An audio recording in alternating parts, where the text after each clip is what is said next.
প্রশ্নে দুই প্রকার মূলধনের সুদ একত্রে দেওয়া থাকলে আমরা যে ফর্মুলায় অঙ্কটা করতে পারবো। দেখেন, সুমন 3 বছরের জন্য 400 টাকা এবং 5 বছরের জন্য 600 টাকা ঋণ করে মোট 168 টাকা সুদ দিল। উভয় ক্ষেত্রে সুদের হার সমান হলে সুদের হার কত ছিল?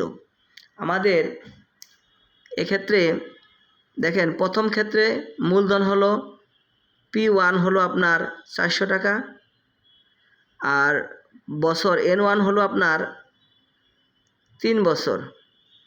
দ্বিতীয় ক্ষেত্রে আপনার মূলধন P2 হলো আপনার 600 টাকা, আর N2 বছরটা হলো আপনার 5 বছর। বছরটা হলো 5 বছর। আমাদের ফর্মুলাটা হলো যে দুই প্রকার মূলধনের সুদ যদি একত্রে দেওয়া থাকে, এই একত্রে দেখেন 3 বছরের জন্য 400 টাকা এবং 5 বছরের জন্য 600 টাকা ঋণ করে মোট এত টাকা সুদ, তাহলে মোট সুদটা এখানে দেওয়া আছে। এক্ষেত্রে সুদের হার নির্ণয়ের যে ফর্মুলা, সুদের হার, একটা কথা মনে রাখবেন, সুদের হার সবসময় পার্সেন্টেজে উত্তরটা হবে। সুদের হারটা হলো 100 গুণন মোট সুদ। মোট সুদ এটাকে আমরা আয় দ্বারা প্রকাশ করি। তাহলে এখানে আমি যদি বলি আয় সমান সমান দেওয়া আছে 168, ভাগ হবে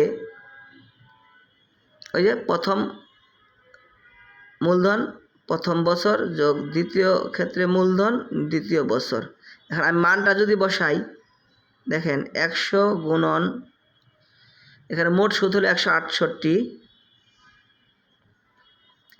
P1 মানে প্রথম মূলধন হলো আপনার 400 গুণন প্রথম বছর হলো 3 যোগ দ্বিতীয় বছর দ্বিতীয় মূলধন হলো আপনার 600, দ্বিতীয় বছরটা হলো আপনার 5। এখন যদি আমরা গুণন করি, এখানে 100 গুণন 168, কাটাকাটির সুবিধার্থে আমরা ওইভাবে রেখে দিলাম। 3 4 12, এখানে হলো 1200 যোগ 5 6 30, তাহলে এখানে হলো 3000। তাহলে এখানে 100 গুণন 168, নিচে হলো দেখেন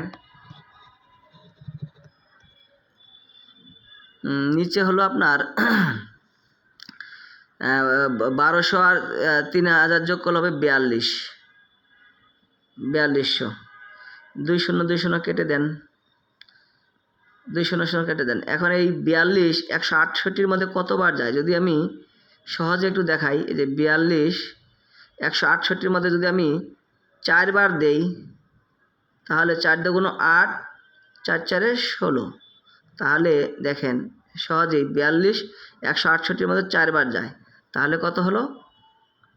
এই 4% হবে। সুদের হার বের করতে বলছে, তাহলে এটা হবে, সুদের হার হবে 4%। ধন্যবাদ।